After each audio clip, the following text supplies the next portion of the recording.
Welcome everyone to our Global Read webinar series. We are so excited to be hosting the conversation between Pete Earley, the author of Crazy, and Lisa Taliaferro, who's going to be our moderator.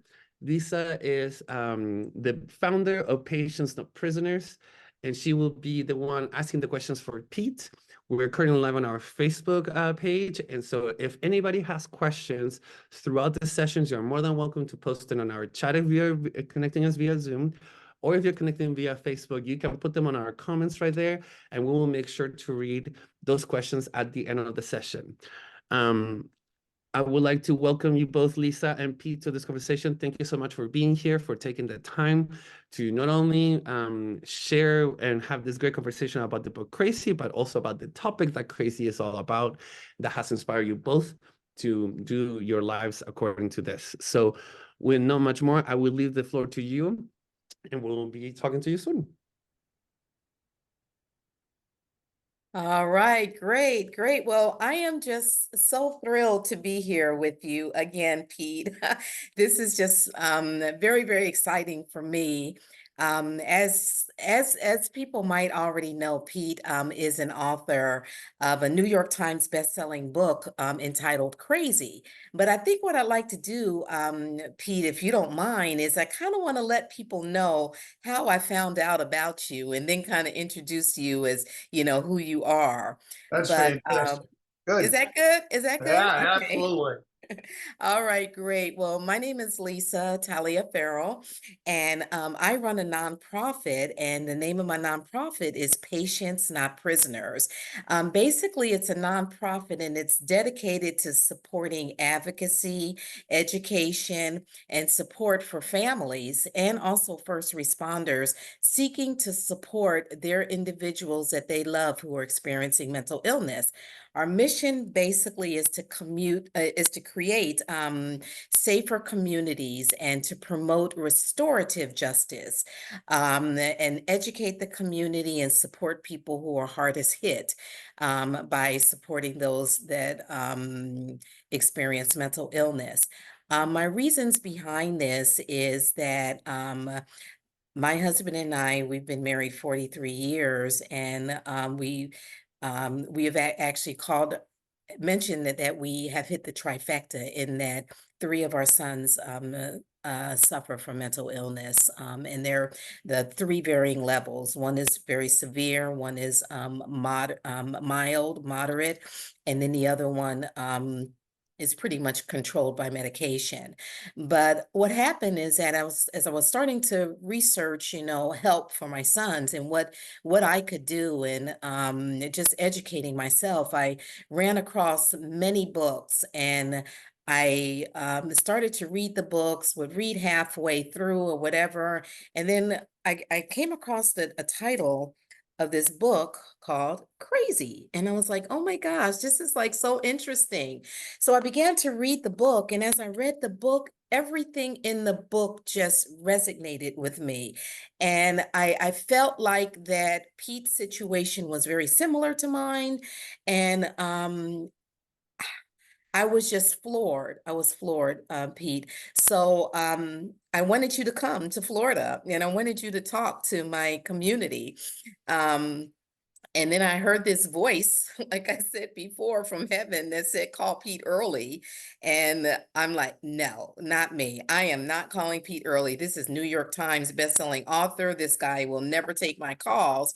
And sure enough, what happened was that he did pick up the phone, and he did call, and he did say, yes, Lisa, I will come. And that's the way I was able to actually hear and learn more about Pete Earley. So I'm just going to actually just kind of go into this webinar really quick and just kind of let you know who Pete is, just in case you don't know. But Pete Earley is best known for his nonfiction book entitled Crazy that we just talked about. And it's actually a father's search through America's mental health madness, which was actually one of two finalists for the 2007 Pulitzer Prize. And Crazy actually refers to the mental health care system, not me or not Pete, right, Pete? Correct. But Well put. basically, well put. But basically, Pete's book chronicles his struggle to really help his adult son after he developed a severe mental illness and is arrested. His son's arrest prompted Pete to spend 10 months inside the Miami-Dade County Jail as a reporter, where he followed prisoners with mental disorders through the criminal system just to see what actually happened to them. His book has won awards from the American Psychiatric Association, the National Alliance on Mental Illness, NAMI, Mental Health America, and prompted CNN to actually name him one of the nation's top mental wellness warriors. Pete was actually even invited by President Obama to speak at the White House summit about his son's illness and recovery.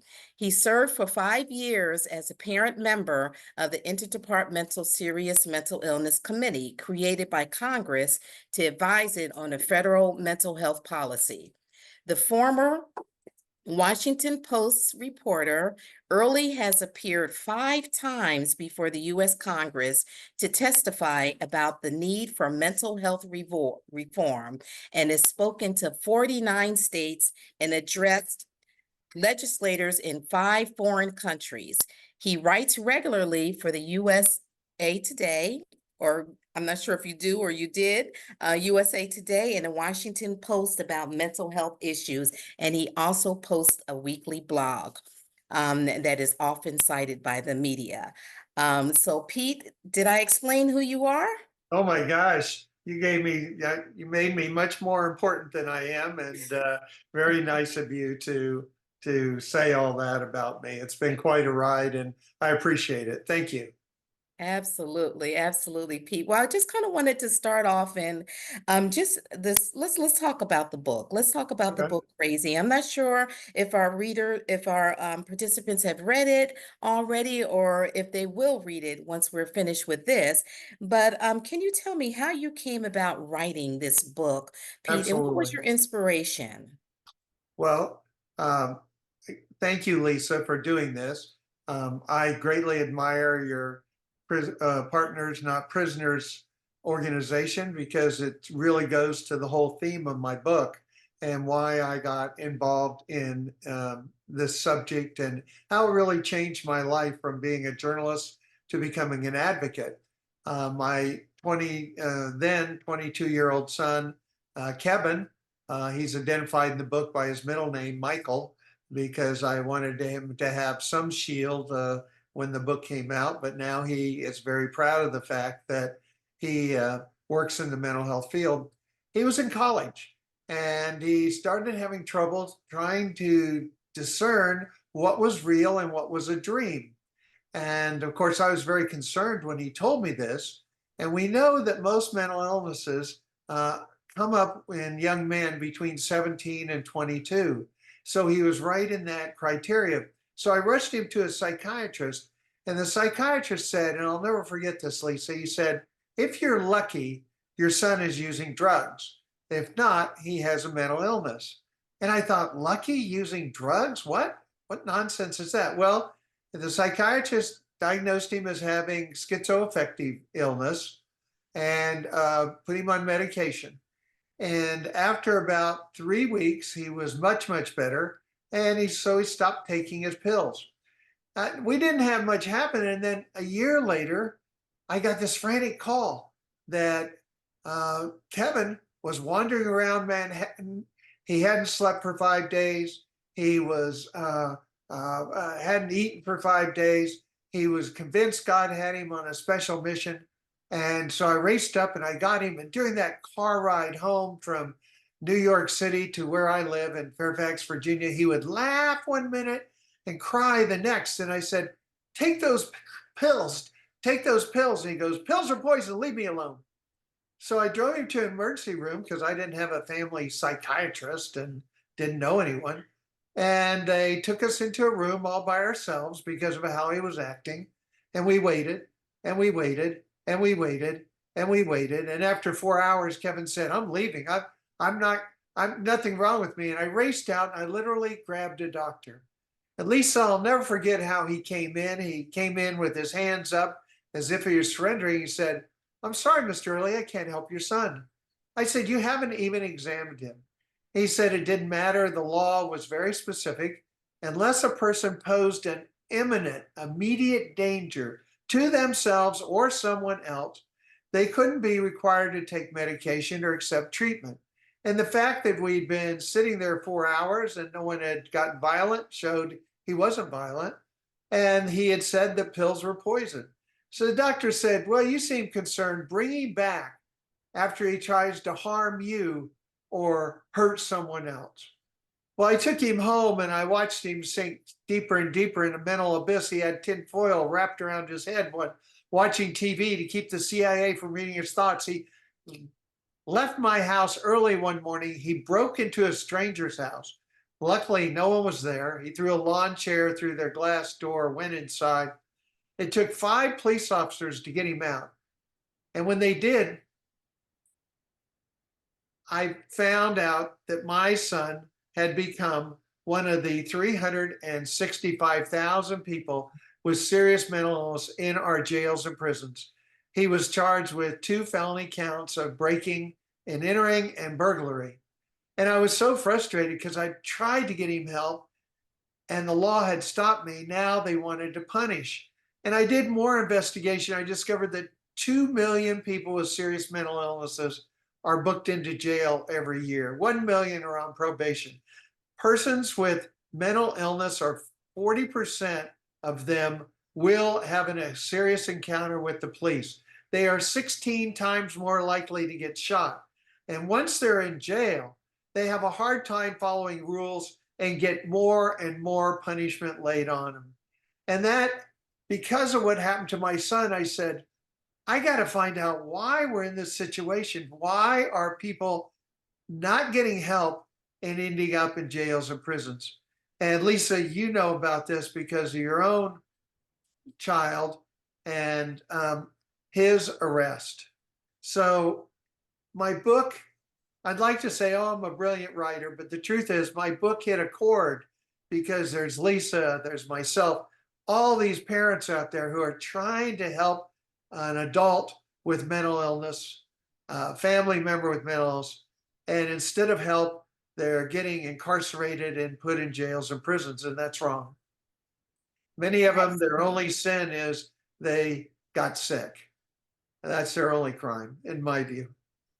Absolutely. Thank you for sharing that, Pete. And I think that that's a reason why your book, out of all of the books that I did read, did indeed strike a chord.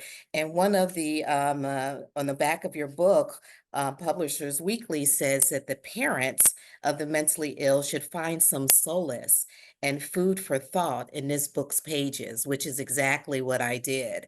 I do have another question. Now I know that the situation that happened with Mike in the book did not necessarily happen in Miami-Dade, Right. but can you kind of take our readers through Sure. and help us to understand how did we get from where you were, I'm not sure exactly, Virginia or wherever, Northern to Virginia, yeah. Miami-Dade? Yeah, how did that Well, I happen? live outside Washington, D.C. And so when my son was arrested and when I couldn't get him help, um, I looked back and I said, how can I, what can I do in this situation? And actually, I was so frustrated. I said to my wife, I want to help our son, Mike, Kevin, um, but I don't know how. And she said, then do what you do best. Pete Earley, a father, can't do much, but Pete Earley, a reporter, can. Why don't you investigate this and try to figure out why so many people with mental illness are in jails and prisons? And so I took her advice for once. I had to learn that I should take her advice more often, obviously. And I called the LA jail because it's often said that the Los Angeles jail in California is the largest public mental facility in the United States, with the largest population of people with mental illness. And I lasted, the sheriff who had an uncle who had mental illness said, come on out. Well, I only lasted 2 days before everybody got nervous because of what I was seeing. I was seeing mattresses on the floor, overcrowded cells, people, officers afraid to go into cell blocks where people with mental illness were. It was a nightmare. And they kicked me out. They said I was violating their privacy, but the truth was it was so horrific they didn't want. I tried Chicago next, and they said no. I tried Rikers Island, New York next. They said no. I tried Baltimore. They said no. I tried Washington, D.C., I live right on the outskirts, and they literally said, hell no. But I found a judge in Miami-Dade, Judge Stephen Leifman, a fabulous person, who said, I want you to see what's happening in our jail. And he arranged for me to come down, even though the jailers and the defense attorneys all were grumbling. He said, no, you have to see. And I ended up going to the 9th floor, Lisa. That's where the most seriously ill people who were on suicide watch were kept. And I was horrified with what I saw. You know, as a reporter, you try to take in every smell and every sight. And when you walk into a jail, you hear the normal jail sounds of the bars closing and people coughing and toilets flushing and that sort of stuff. But when I listened closer, I could hear the asylum sounds, a person screaming at some unseen tormentor. And then I heard a thud, thud, thud, then louder, thud, thud, thud, then faster, thud, thud, thud. And it was one of the people bashing his head into the front of his cell saying, I ain't crazy, I ain't crazy. And the unconcerned officer said, well, then stop acting like you are. Now, there were cells built for two, had 4 or 5 people in them, all naked, completely naked. And because the cells had plexiglass fronts in addition to the bars, and that was because they didn't want anyone throwing things out at the officers.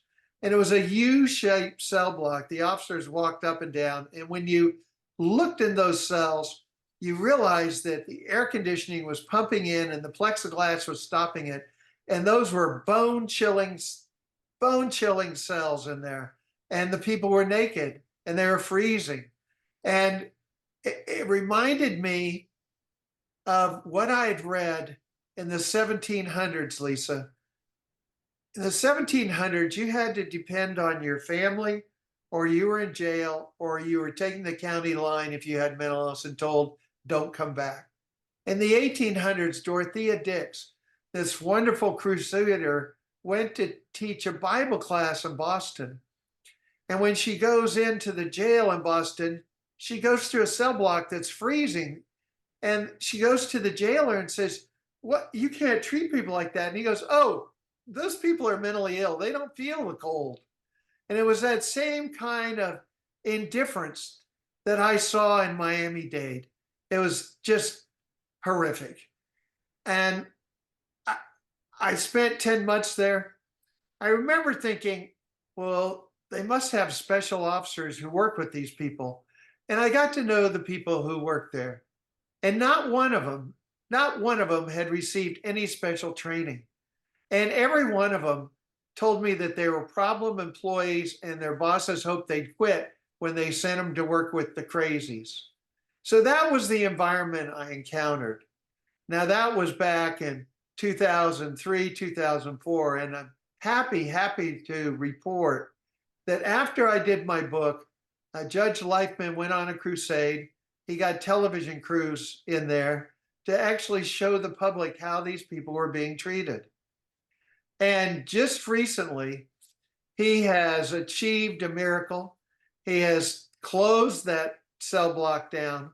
He has created a whole different system that is now the gold standard across the country for how you treat people with mental illnesses. So it can be done. And he has proven that it can be done.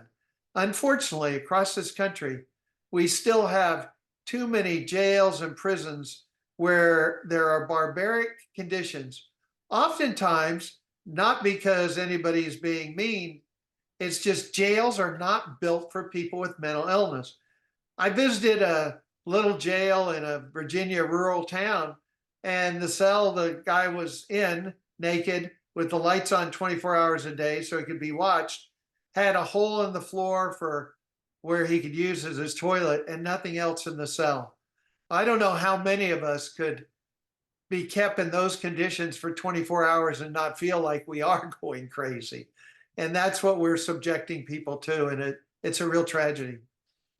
It is. It is such a tragedy. And that's why, the advocacy is so important, because when you look at, based upon what you told us, the advocacy efforts of Judge Leafman just to let you in to expose the system as opposed to protecting it, was the first step. By you exposing the problems in the system with your book, by us advocating, this is where change comes about. And I know it's how do you eat an elephant? One bite at a time. It's That's, such a that's, big, I think the thing to remember, though, is that most people with mental illnesses can be helped. Uh, this is a horrible illness, and not everybody's going to make it. It's like cancer; not everybody's going to make it, but the majority of people can be helped if they get. Let's look at my son. So I finished my book on this optimistic tone. Well, the truth is that it began 6 years of hell. He went on and off his medicine. At one point, he was tasered by the police, and I can talk about that in more detail if we have time. But he went through all this stuff. And then what happened to him? Well, he came to my house for Thanksgiving, American holiday Thanksgiving. I could tell he was off his meds. He was afraid I was going to call the police. So he jumped in a car and he took off. And I called and called, and I said, what's going on? I'm going to heaven. Well, that's very disconcerting. He ran out of gas 4 hours away in North Carolina. And I said, well, I'll come get you. He said, no, Dad, don't come, don't come. And I said, well, go to a gas station. I'll give you a credit card and you can. No, Dad, you don't understand. If I step out of this car, I will die. So I did what no father should do. I got gas to him, and he drove psychotic up the highway, went off the road twice. Luckily didn't hit anyone and wasn't stopped. I said, look, I want to be your partner now. I don't want to be your parent. How can I help you deal with this? Because I had tried everything, Lisa, as most parents do. And it just hadn't worked. And he said, I want to go into this safe house and just rest. Well, he went in that safe house. And then he got up in the middle of the night, took off his clothes because, if you take off your clothes, you're invisible, and went out on the street. This time, though, a policeman saw him, and this police officer was crisis intervention team trained, special training just for police officers, how to help someone with mental illness. He said, hey, buddy, it's not safe for you to be walking around naked at midnight. Why don't you get in the back of my car? Don't handcuff me. That's when I got tasered. The last time, I'm not a criminal, and they handcuffed me, and I ran, and they tasered me. He said, okay, just get in the back of my car, which was unusual. It was very thoughtful. Then the officer said, what kind of music do you like? And he said, oh, I like rap. And the officer actually turned to a rap station. And when they got to the emergency room, my son got out and he said, this is better than a cab ride. And the officer stayed with him. And when the doctor said, well, it's not dangerous, we run around naked outside, you can arrest him, but we can't treat him because he's not dangerous. The officer actually said, well, I'm going to look up where you live and drop him off on your front yard. And all of a sudden he was admitted. Then what happened? He got a case manager, and she was phenomenal. She said to him, you shouldn't live with your father. And I thought, well, I have a big house. He can. No, you need to be independent. By now, he's 30 years old. You need to be independent. And so she moved into an apartment with two guys with schizophrenia. And I was amazed at how important that was. It gave him pride, and he had his own place. He could come and go as he pleased. Then she said, what are you going to do? What can I do? I have a mental illness. Knock it off. You need to control the illness. Don't let it control you. And so my son got a job, and he was the guy, had college education, very, very smart, but he was the guy picking up carts outside a hardware store. And he got depressed. And one day the case manager came by and said, "What's wrong?" And he said, "All my friends are getting married. They're getting houses and I'm picking up carts." And she said, "No, no, no. Look at where you've been. Come to my group and talk to me. Talk to him." So he went to a therapy group and he talked to other people who weren't doing well. And he realized he could help other people. And he went from someone who needed help to someone who wanted to help. And he had hope.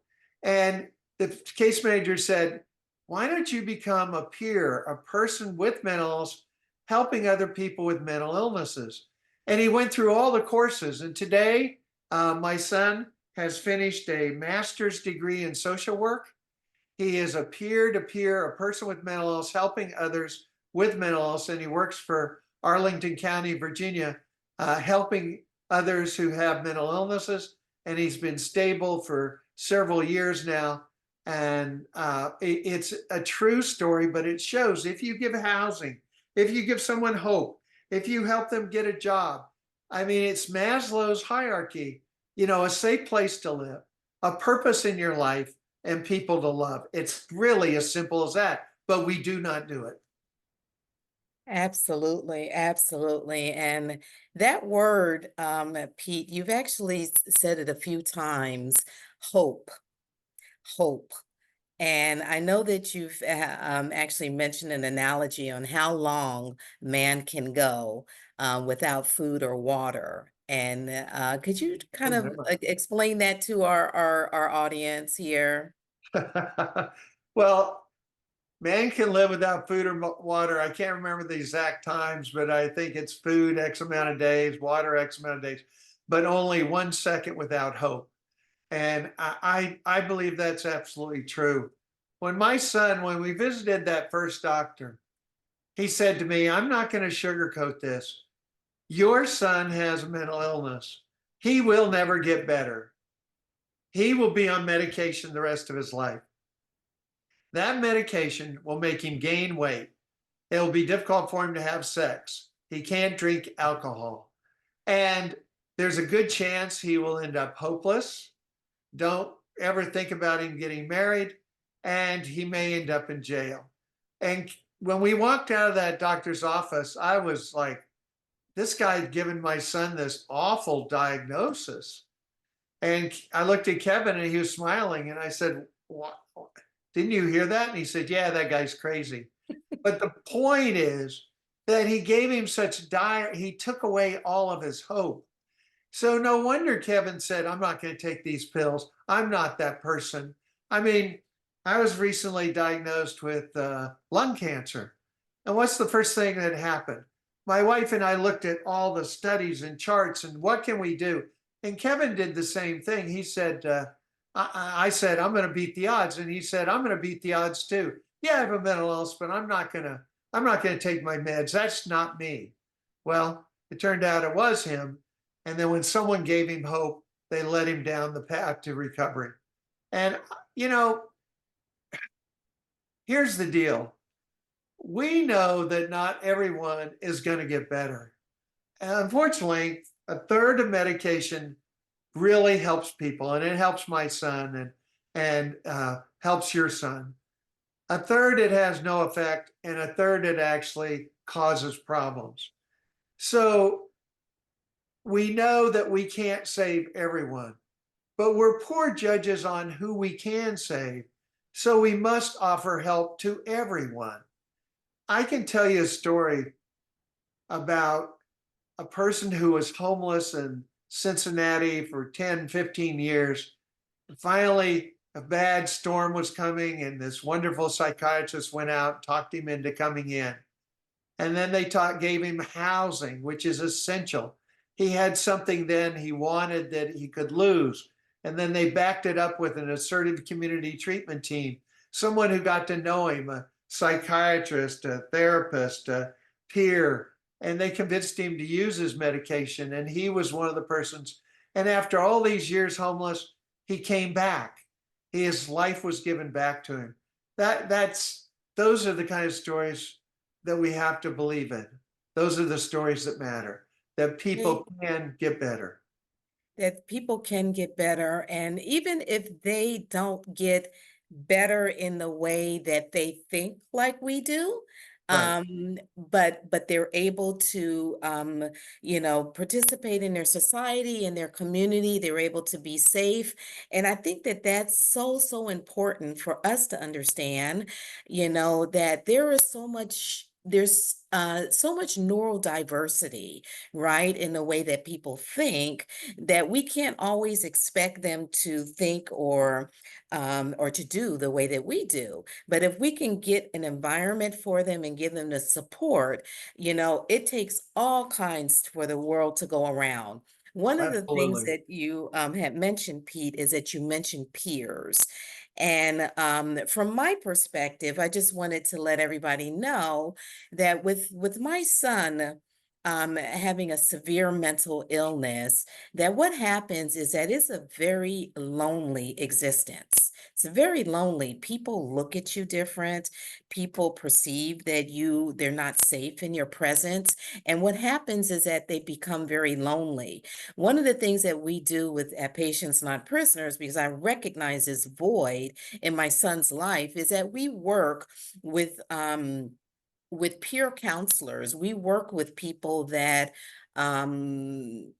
train other people to be peers so that they could be peers and friends to people like my son and like the people that your son encountered, which is so, so very important. The peer is one piece. There's so many different, so Right. many pieces that are involved there. It's just a That- lot. and Lisa, this is one of the things is we have to look at our own structure and rules and be a little more flexible. And what do I mean Right. by that? I mean, if medication causes you to be overweight and causes you to become obese, then you need to look at things like Weight Watchers or programs that aren't necessarily falling into the traditional medical model to help people. And clubhouses, friends, like you say, that's so crucial. My son, as part of his jobs, takes his clients to a movie, takes them bowling, takes them out for ice cream. Now, that may sound like, oh, why are we spending tax dollars on that? Unless it's your child. Unless, my son went over, there was a guy with schizophrenia, lived in his parents' basement, hadn't come out of that basement for 5 years. He was hearing voices, not violent, and took him, went over there, started to just meet with him, and eventually took him out to McDonald's and to a movie. Now, that's not a big deal unless it is your son, unless it's your son. Now, key to all this is getting good medical care. And we need to treat the brain like we do the rest of the body, but we don't. And one of the problems is that, of my son's 7 psychiatrists, only 2 have ever bothered to learn anything but his name and diagnosis. And that's because they're only going to be paid for 15 minutes to check the medication. And then they're going to send them out the door to a social worker. But treating the mind also requires treating the heart. Do you know how dehumanizing it is to have someone just say, oh, just stick this pill in your mouth? It takes more than that. And, this is because of insurance regulations. And we also have to find, the truth is, Lisa, most psychiatrists do not want to treat people like your son or mine. They do not. They want somebody who's been married 2 or 3 times, someone who has family disputes. Schizophrenia is scary. And it's hard to help those people. Bipolar is scary. It's hard to help those people. So they'd much rather have someone with insurance who is what Dr. Fuller Torrey calls the worried well. And we have to change that thinking. We have to give incentives. But we have come quite a way because of your activity and others. Now communities are recognizing that it's important to have teams of ACT teams, community support teams on the street. We know that a lot of people who end up homeless have a high percentage have mental illnesses or drug problems. So we need street outreach to, first of all, get these people off the street by providing housing. Then in a progressive community, we train the police officers. You don't want Rambo coming through the door shooting everybody up. You want someone who can engage in de-escalation and train to actually talk people down and get them to cooperate, not to become combative. Then you need a pre-release program. Why are you going to put someone like my son in jail when what he clearly needs is treatment? And then in jail, we need to identify these people and try to get them services while they're in jail connected with services. And then we need mental health dockets, courts where someone like your son or my son, where it's clearly a mental illness driving this. And there's no, I mean, my son had no history of anything. He just broke into house because he thought he had to get a bubble bath. Well, putting him in jail for 5 years is not going to accomplish much except make him sicker. So we have to have mental health programs and then post, but all of this depends on a cooperation between law enforcement and your community. If there is no housing, if there is no job opportunities, if there are no doctors, if there's no treatment available, then you can do all of these things on the law enforcement side, but you won't solve the problem. And that's why your group is so important in instituting these things like mental health dockets, but then also calling on the community to say, you have to step up. And my argument always is, if you go on an emotional level and you say, Lisa, this is horrible. This is what happened to my son is horrible. Will you allocate money to fix the system? And then right after I leave, someone comes in and says, breast cancer, we need money for breast cancer, we need for schools, whatever. And if you look at Virginia's mental health budget, the top priorities are not people with serious mental illness, they're people with learning disabilities. And that's because those parents have been fighting for their kids from day one, and they have an empathetic audience. I mean, someone with Down syndrome deserves our help, attention, but often is very empathetic, where as opposed to one of our kids who's sitting in jail who is psychotic. Right. So you can't really win the emotional battle, I don't think, when it comes Yeah, to politicians. And I that's agree. why I go in and I say, Fairfax County, it costs $65,000 to lock someone up for a year in jail.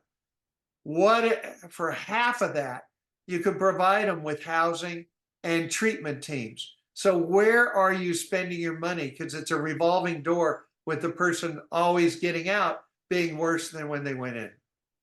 Absolutely. Wow, Pete. Wow, wow, wow. That's there's one other piece of this puzzle as I am also trying to put together the broken pieces of my family as it relates to mental illness, because mental illness is not just a disease of the person, Right. because it affects the whole family. And one of the things I did want to just talk to you about and also encourage our listeners here is you had mentioned community needs to step up.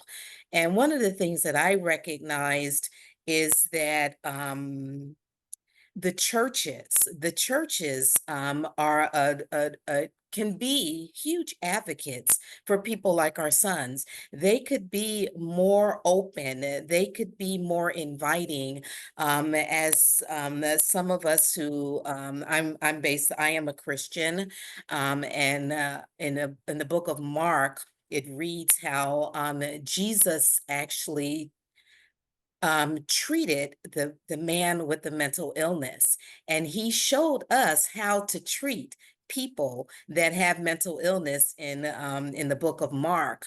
And I think that if we as a community, we as people of God, can literally say to ourselves that we need to have open arms, open hands to people like our sons. I do have a little story of another advocate that works with us.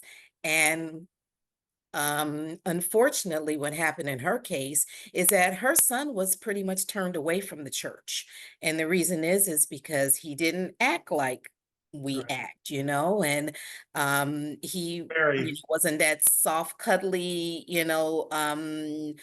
person that we really want to help. And unfortunately, his story ended up very, very sad, where he did not recover.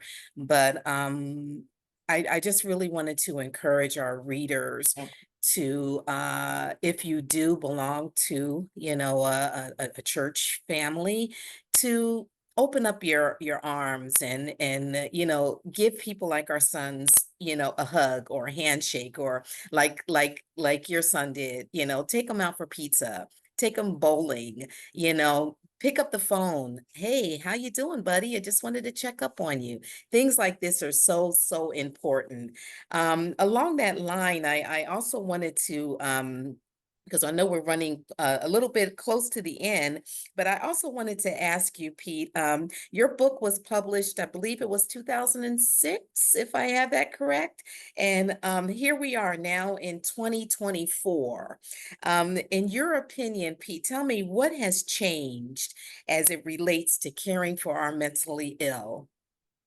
Well, I really am glad that you spoke out about the need for churches to step forward.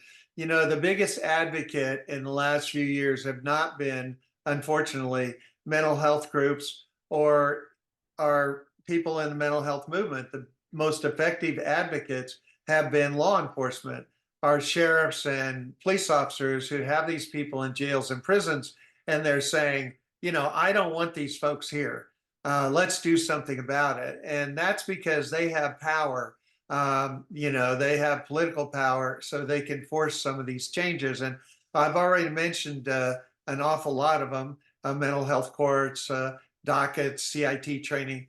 But I think that the biggest change and the thing that makes me happy are people like you, Lisa, people who are no longer afraid to tell their stories and speak out and say, hey, wait a minute. This is my son. Mental illness is my face. And it's so important to tell your stories because it normalizes it, it humanizes it.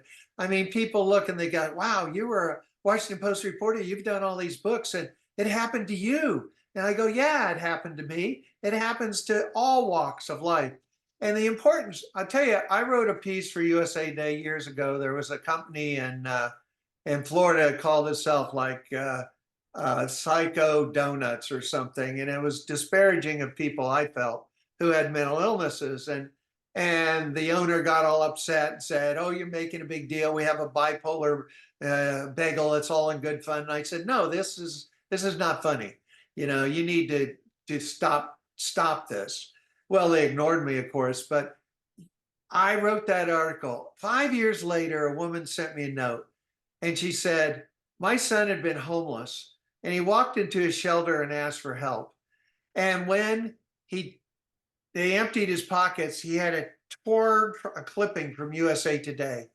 And it was what I had written. And it said, people with mental illnesses need help. They don't need punishment and they can have hope. And he had circled that over and over and over and over. Now, she was convinced that it helped him go into that shelter. Point of that is we don't know how our words and stories will impact others. Just like you coming forward and with patients, not prisoners, and your community with people coming up and saying, wow, you're speaking out. You have 3 sons? Let me tell you my story. And then it spreads like wildfire because according to National Institutes of Mental Health, 1 in 4 families deal with some kind of mental health crisis. So we need to stop being silent and embarrassed and speak out and say, yes, my son has bipolar disorder. My son has schizoaffective. My son has schizophrenia. And he is a person who is worth loving and adds to our community. The majority of people with mental illness do not endanger anyone.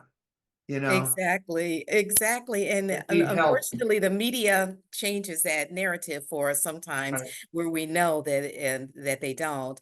Removing the stigma is so very, very important. And that's one of the things that we do here at Patients Not Prisoners is that we try to remove the stigma and also create a supportive system for parents and for first responders. We do it actually through three different ways, and I wanted to just explain these really quick, just because I want to encourage that everyone that's listening here can do the same thing. The first is advocacy. First of all, what we do is that we collaborate with our community partners, and our very, very most important job that we're doing right now is making sure that there is a mental health court in each and every county or nearby county so that people that are struggling from mental illness can actually get more of restorative rather than punitive treatment. The second thing that we do is that we educate our community through, book clubs, like such as, your book was sponsored in one of our book clubs, and also by going to CIT training.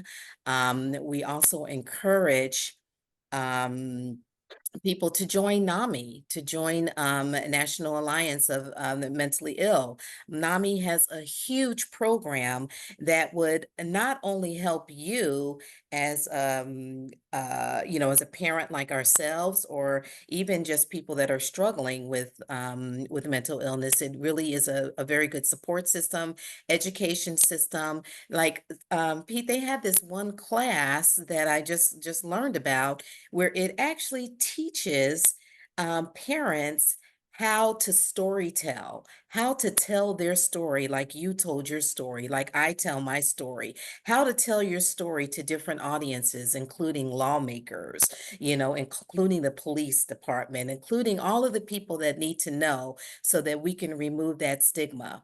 I think that is like one of the best classes. The last thing that we do with Patients Not Prisoners is that we offer support. One of the things, and I'm not sure if you went through this or not, Pete, but one of the things that I went through is, as a parent, I felt alone. I felt like I was the only parent that was blessed with this, situation.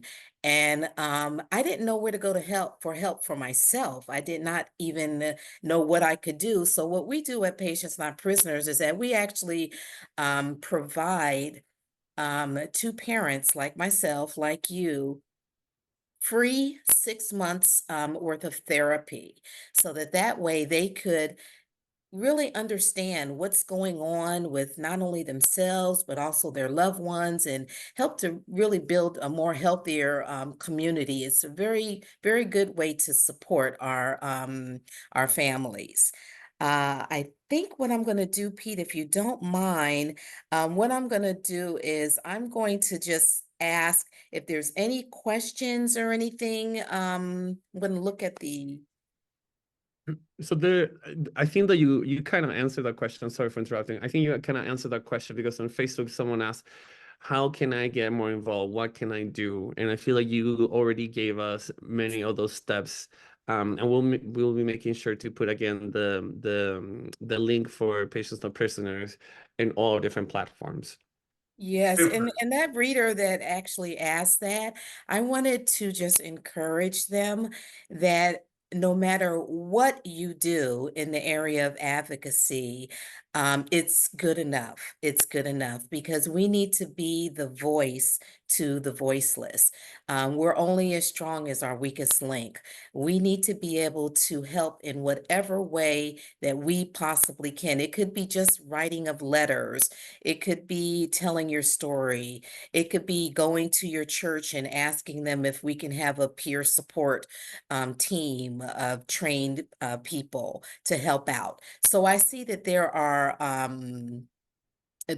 lots of opportunities, and if anyone has any questions about how to get, focused into an opportunity, we'd be more than happy to, get you in the right direction for your advocacy.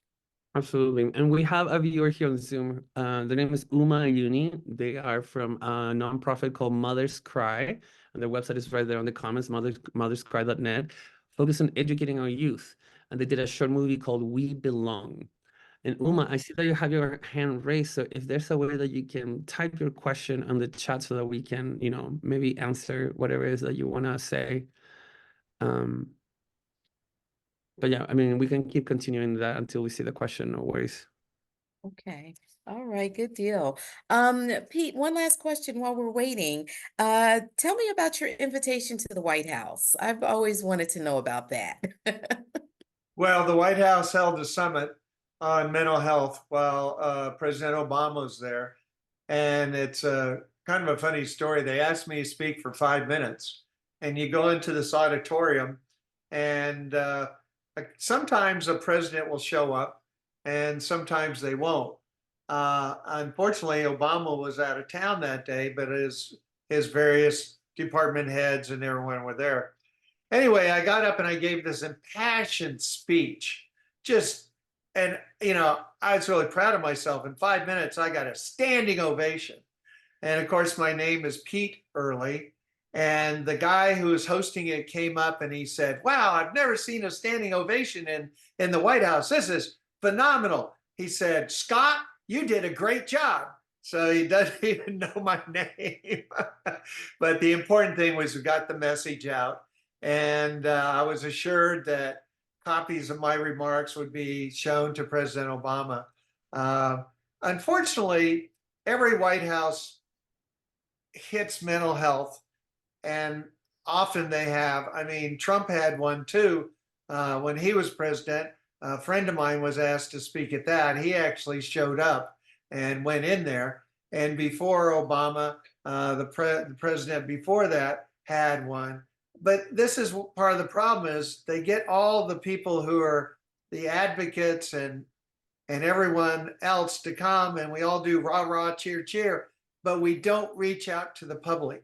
And that's why groups like yours are so important, because you're actually talking to people who matter, not to just the heads of organizations who know what needs to be done. We just aren't doing it.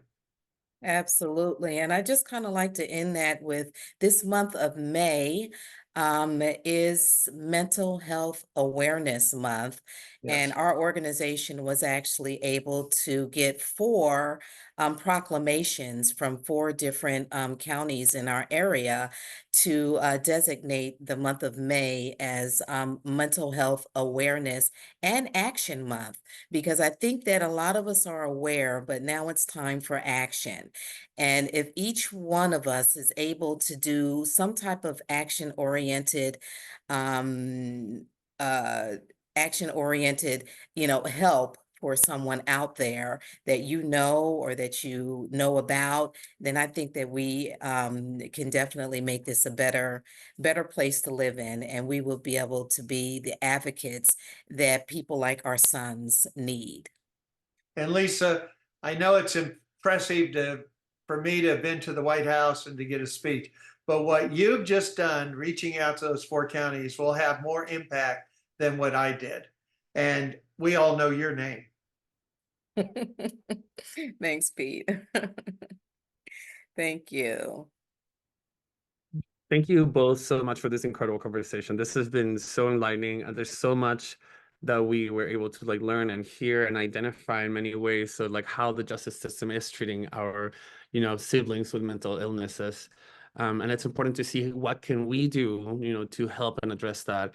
So I just wanted to acknowledge Uma said, with the organization Mother's Cry, they do free educational seminars, but the same parents and kids attend, not necessarily the ones with the challenges, right?